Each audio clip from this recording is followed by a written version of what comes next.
Mythes et complots avec Christian Page. Monsieur Page, bonjour. Salut Benoît. Je t'ai dit que j'avais une nouvelle pour toi. J'attendais d'être en ondes. Oui, vas-y. J'ai constaté hier, en regardant Donald Trump. OK. Un idole. Tu vois bien Donald Trump de qui je parle? Oui. Sur la tête, il a un chupacabra. Ah ben, tabarnou. Je le savais que t'allais... Je me dis, personne s'en est aperçu. Je suis le premier. C'est jaune. Oui. C'est pas tout à fait poilu. Oh. C'est un peu... En tout cas, bref. Et c'est laid. C'est très laid. Bon, mais il y avait son ex-femme aussi, qui était blonde aussi. C'est vrai, hein, mais c'est pas la même chupacabra. T'as plusieurs sujets aujourd'hui, et tu veux nous revenir avec Jack l'Éventreur, puis tu sais, je te l'ai dit, il me semble qu'on en a parlé beaucoup de Jack l'Éventreur. Pourquoi aujourd'hui? Pourquoi? Ben, premièrement, on arrive au mois de novembre, et les crimes de Jack l'Éventreur datent de 1888. Tu me diras que c'est pas d'hier. Non. Ça remonte un peu. Les crimes commencent donc en août 1888 et vont s'achever en novembre 1888. Donc, c'est un règne de terreur assez court, en quelques mois. Et en fait, le 9 novembre, on va souligner, d'une certaine façon, les amateurs de cette histoire-là, de cette énigme policière, vont souligner le 124e anniversaire des crimes de l'Éventreur. Mais pourquoi on en reparle? Parce que Jack l'Éventreur, c'est un peu comme le hockey. C'est pareil tous les années, mais ça revient sans cesse. Quoique cette année, on est moins sûr.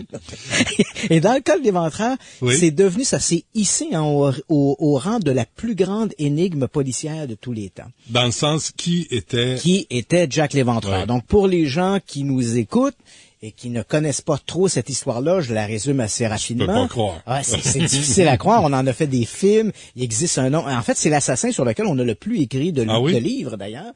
Donc, les crimes commencent le 31 août 1888. Une première prostituée est retrouvée dans Box Row, une femme qui s'appelle Mary Ann Nichols. Elle a eu la gorge tranchée. Bon. Là, je parle ici, je vais mentionner 5 crimes. Ce sont les 5 crimes dits canoniques de Jack l'Éventreur, parce qu'on s'entend pas tous. Est-ce qu'il y aurait eu une ou deux victimes avant celle-là? Est-ce qu'il y en aurait eu une ou deux après? Ça reste un peu litigieux. Okay. Les experts s'entendent pas là-dessus. Mais il y a au moins 5 victimes pour lesquelles on est certain. Donc, ce 31 août 1888, cette première prostituée, Mary Ann Nichols, est retrouvée dans Box Row, la gorge tranchée. Et quand on parle de prostituée, là encore, le cinéma va récupérer l'histoire de l'Éventreur et en fait un peu des femmes avec des robes froufroutantes, des chapeaux à plumes. En fait, les femmes que Jack l'Éventreur va assassiner, ce sont vraiment des clochards, des sans-abri qui sont en haillons dans des rues et qui vont se vendre pour quelques pence pour pouvoir se payer des lits dans des dortoirs publics. Certains diront d'ailleurs, je me rappelle, Georges Bernard Shaw avait écrit à propos de l'Éventreur que, selon lui, c'était le plus grand réformateur de son temps parce qu'avec les crimes de l'Éventreur, il a attiré l'attention de la société bourgeoise sur les ghettos malfamés du East End qui a amené finalement des réformes. Donc, on a cette première femme, Mary Ann Nichols, 31 août 1888, suivie une semaine plus tard d'une autre femme, Annie Chapman, gorge tranchée dans Ambury Street, le 29 Ambury Street. Ensuite arrive la nuit du 29 au 30 septembre, ce qu'on appelle la soirée du doublé. Donc, Jack l'Éventreur va assassiner 2 autres femmes, Elizabeth Stride et Catherine Eddowes. Les crimes vont crescendo, Chaque fois, la victime est encore plus mutilée que la précédente. Et le 9 novembre, il va assassiner une dernière victime, la seule d'ailleurs de ces victimes qui a un appartement. Les autres, là, c'était vraiment des femmes, des clochards, sans-abri, alors que la dernière victime, une jeune femme d'ailleurs assez jolie, 25 ans, qui va être assassinée, Mary Jane Kelly, qui est assassinée dans son appartement. Et après ça, Jack l'Éventreur disparaît, on ne le reverra jamais. Et évidemment, ça va devenir un peu le jeu de qui était Jack l'Éventreur. Alors, les théories de complot, évidemment, vont éventuellement prendre place. Jack l'Éventreur était peut-être le petit-fils de la reine Victoria, son médecin privé. Donc, même Lewis Carroll, l'auteur de Alice au Pays des Merveilles, je crois, a été ciblé comme étant peut-être Jack l'Éventreur. C'est vrai. Donc, le nombre de candidats se multiplie de façon extraordinaire et chaque année, on arrive avec des nouveaux candidats. Et pourquoi je te parle aujourd'hui de ça? Ben parce que la semaine dernière, on a eu droit à un nouveau candidat. Bon. Donc cette fois-là, on a un type qui s'appelle Eduardo Quintino, qui est un professeur de statistique à l'université de Montevideo en Uruguay. Et ce bonhomme-là, crois-le ou non, il a passé 2 ans à passer tous ses temps libres à enquêter sur l'affaire de Jack l'Éventreur. Il s'est rendu à quelques reprises à Londres pour consulter les archives. Archives qui, comme tu le sais, pour avoir lu mon livre, L'enquêteur du paranormal, tome 1. Oui. Les archives qui sont conservées donc aux archives nationales de Londres. Elles ne sont plus maintenant au bureau de Scotland Yard. À l'époque, c'était Scotland Yard qui a enquêté. Maintenant, elles sont accessibles. Aux archives nationales, et ce sont en fait des classeurs qui contiennent des centaines de pages écrites à la main, et certains croient que là-dedans il y aurait peut-être l'identité secrète de l'Éventreur. Donc notre monsieur Quintino s'est rendu là-bas, a épluché ces dossiers-là, et puis après avoir enquêté donc pendant 2 ans, consacrant tous ses temps libres à cette affaire-là, évidemment comme il est de l'Uruguay, il a dû se rendre en Angleterre à quelques reprises pour faire tout ça. Et là, il arrive à la conclusion que Jack l'Éventreur était un type qui s'appelait un médecin qui travaillait à l'hôpital de Londres, qui était d'ailleurs dans le quartier de Whitechapel, là où les crimes de l'Éventreur ont été commis, et que ce médecin avait 36 ans à l'époque, en 1888. Il s'appelait Stephen Herbert Appleford. C'était un individu, donc, qui était chirurgien à l'hôpital de Londres, et c'était, jusqu'à maintenant, un inconnu au bataillon. Donc, c'est un énième candidat qu'on nous propose. Un nouveau candidat, et la raison pour lesquelles on le désigne comme étant l'assassin, ben, apparemment, ce type-là était gaucher. Jack l'Éventreur était gaucher, nous dit-on. Il avait des connaissances médicales et apparemment en 1881, et ça c'est un bon quand même, en 1881, donc 7 ans avant la soi-disant période des crimes de l'Éventreur, une femme aurait été assassinée dans le East London et ce docteur Appleford aurait été aperçu non loin des lieux du crime. Donc, c'est bien mince. Des preuves convaincantes. Ah, c'est ça. Comme tu le dis, c'est bien mince pour nous dire, voilà, un nouveau candidat à Jack l'Éventreur. Mais il y a même un autre truc qui est encore plus amusant. Parce que ça va à l'encontre de tout ce que l'on sait des tueurs en série. Au début de l'année, donc on parle début 2012, un auteur britannique est arrivé avec une histoire disant « J'ai aussi un nouveau candidat, Jack l'Éventreur. » Ah bon? Mais là, on parle plutôt de Jill l'Éventreuse. Parce que cette fois-là, dans cette nouvelle mouture, Jack l'Éventreur est une femme. Une femme, donc, qui se livrait à des avortements et qui, apparemment, aurait décidé de se venger des prostituées du East London en les mutilant les unes après les autres. Et crois-le ou non, la raison pour laquelle ce type-là propose cette explication au crime de l'Éventreur, c'est qu'apparemment des tests ADN auraient été, que la science est bien, les tests ADN auraient été menés sur un timbre envoyé d'une lettre apparemment signée de l'Éventreur, envoyée à Scotland Yard. Parce que durant cette fameuse saga de l'automne 1888, Scotland Yard a reçu à peu près 300 lettres supposément signé par ce mystérieux Jack l'Éventreur. C'est d'ailleurs lui-même qui va se donner ce nom dans une lettre en septembre 1888 reçue à Scotland Yard. L'auteur dit, voilà, la police essaie de me trouver des noms. On l'avait appelé Tablier de cuir, l'Éventreur, l'assassin du East London. Et là, l'auteur de cette lettre dit... C'est assez curieux parce qu'on croit maintenant que cette lettre est une fraude. Hein? L'auteur disait, puisque la police cherche un nom de plume, je vous en donne un, pourquoi pas Jack l'Éventreur. Et c'est comme ça qu'il va passer à l'histoire. Et donc, de ces 300 lettres reçues, tous apparemment signées d'une autre main que celle de... On a 300 lettres apparemment écrites toutes par des mains différentes. Donc, apparemment, sur une de ces enveloppes, on aurait enlevé un timbre. On aurait procédé à un test ADN sur un segment de salive retrouvé sur le timbre, et ce segment de salive donnerait comme profil que l'assassin, que l'autre, en fait, la personne qui a léché le timbre, était apparemment une femme. Des femmes lécheuses de timbre.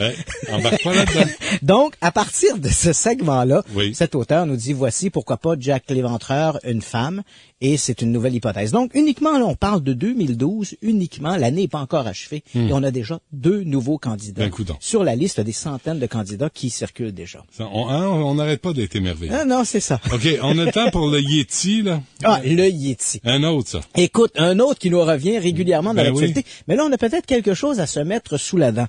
La semaine dernière, je pense que je t'avais raconté qu'un scientifique avait dit, si on trouve plus de Yeti dans le sud de la Sibérie, c'est peut-être parce qu'ils ont immigré dans le nord. Et je t'ai également mentionné, il y a quelques semaines, qu'il y avait eu des expéditions qui avaient été menées dans ce coin-là, puis on n'avait pas trouvé grand-chose.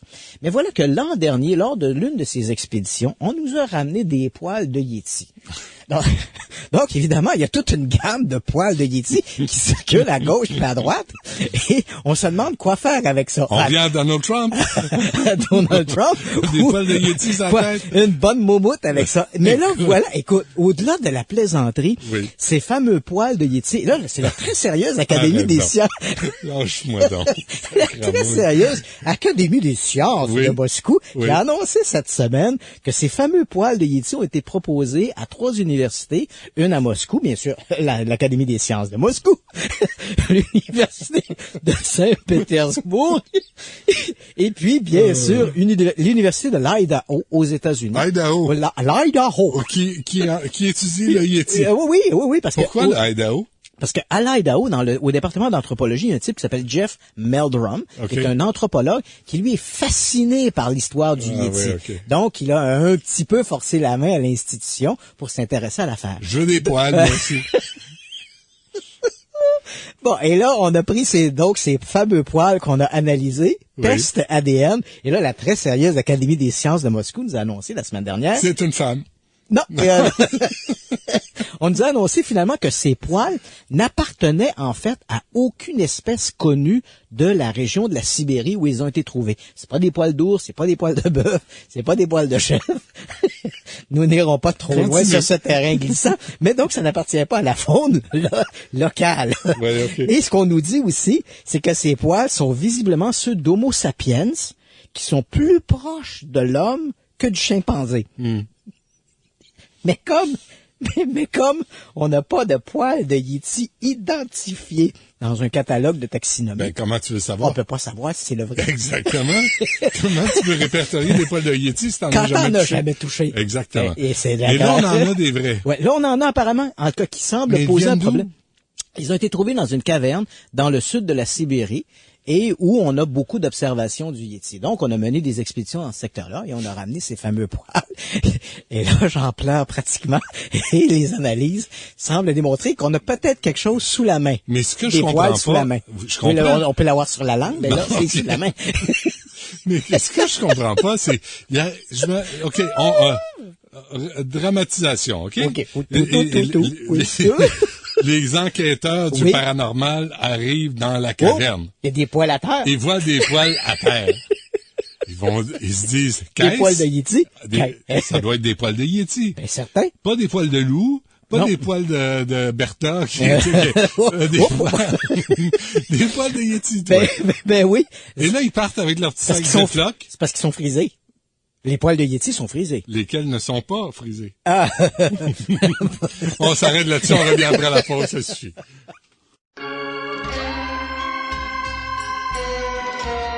Mythes et complots avec Christian Page.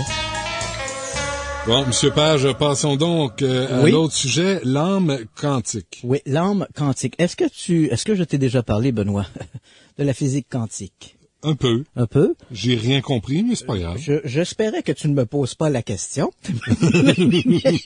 mais puisque tu me le demandes si poliment, donc qu'est-ce que la physique quantique? Oui, justement. Donc la physique quantique, c'est c'est ça. Hein? C'est comme des champs quantiques. Alors, tu vois, on a ce qu'on a appelé la physique newtonienne. C'est donc la gravité, tout ça. Donc ça, c'est la physique de base, la physique traditionnelle. Et puis voilà que depuis quelques années, dans le domaine des sciences de pointe, on a développé des nouveaux concepts, de nouvelles théories qui essaient d'expliquer, en fait, parce que il y avait quand même des éléments dans cette physique-là, dans la physique traditionnelle, le comportement, par exemple, d'atomes ou de particules qui semblaient échapper aux lois de la physique traditionnelle.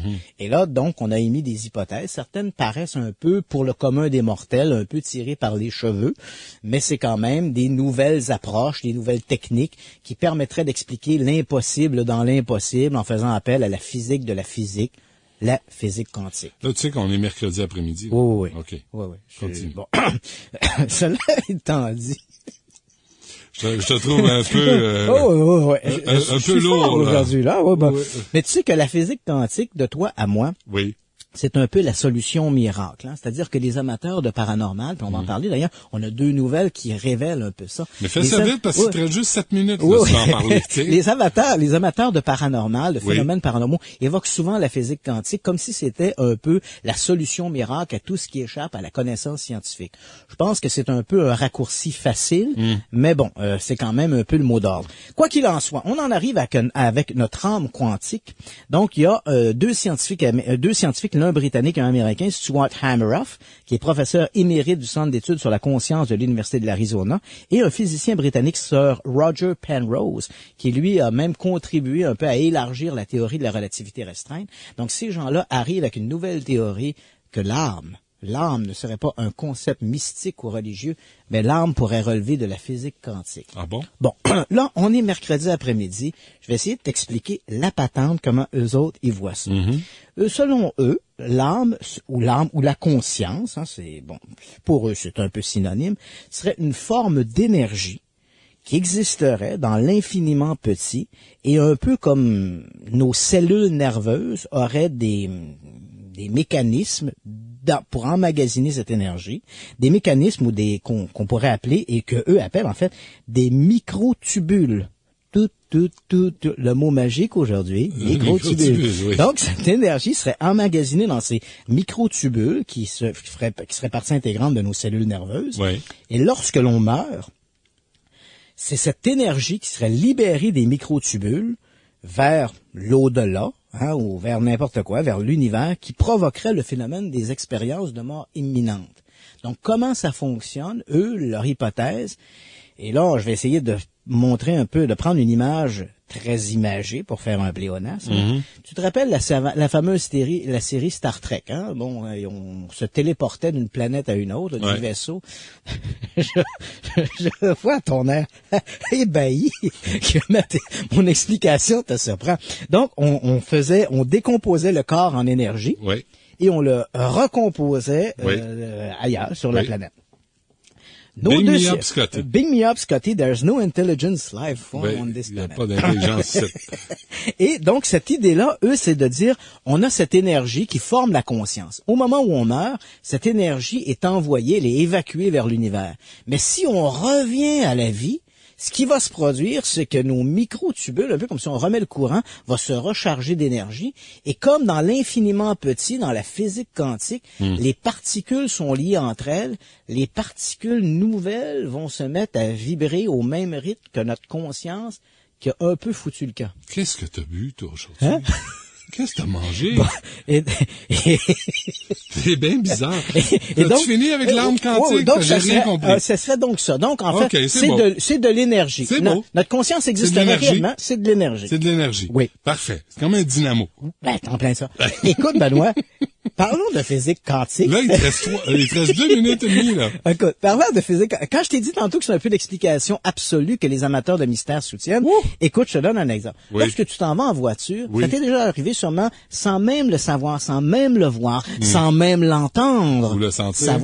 Savoir qu'une voiture est en train de te dépasser, par exemple. Ou peut-être une sorte de prémonition de dire, je devrais pas aller là aujourd'hui ou je devrais pas faire ça. Non, ça t'est pas arrivé. Bon, pour la plupart des gens, ça l'arrive. Ah, non. Et c'est après une étude menée récemment par le laboratoire de perception visuelle cognitive et des neurosciences de la Northwestern University. Il semblerait qu'on serait tous dotés d'une forme de perception extrasensorielle de cette manière-là. Et il ne faudrait pas pour ça faire appel à quelques expériences ou à quelques dons surnaturels, mais tout ça relèverait de la physique quantique. Ah bon? Ah ben oui. Les énergies, quelque part, se mettraient à vibrer et notre corps, au-delà de nos 5 sens, hein, la vue, l'ouïe, l'odorat, le toucher, tout ça, notre corps serait réceptif à ces vibrations de l'énergie dans l'infiniment petit et nous enverrait des signaux.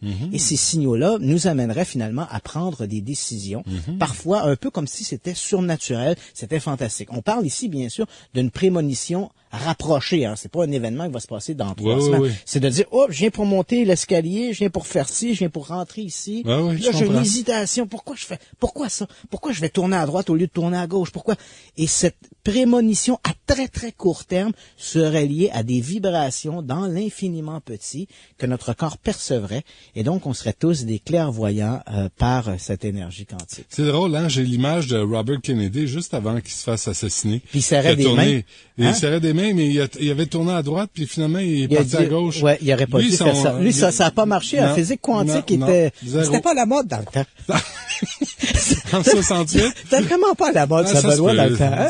Je comprends ça. Hey, j'ai tout le temps d'une petite dernière nouvelle? 30 secondes. 30 secondes. Hey, tu sais, les émissions, on a une multiplication d'émissions de chasseurs de fantômes. Oui. Sais-tu pourquoi que les gens croient à ces émissions-là? Pourquoi? Ben, il y a une étude qui vient d'être menée par un professeur de communication à l'Université de Delaware. C'est parce que le lexique utilisé semble scientifique. Ah. Tu sais, les gars arrivent avec le cassin, là, puis ça, c'est un détecteur d'énergie magnétique. Oui. Peu importe s'ils sont en train de te rouler dans la farine, ça n'a pas d'importance. Ça a l'air scientifique. Ça a l'air. Et parce que ça a l'air scientifique, on y croit. C'est assez pour cette semaine. Merci, Christian. Ça me fait plaisir. Merci à toute l'équipe et merci à vous d'avoir été là. On refait ça demain midi.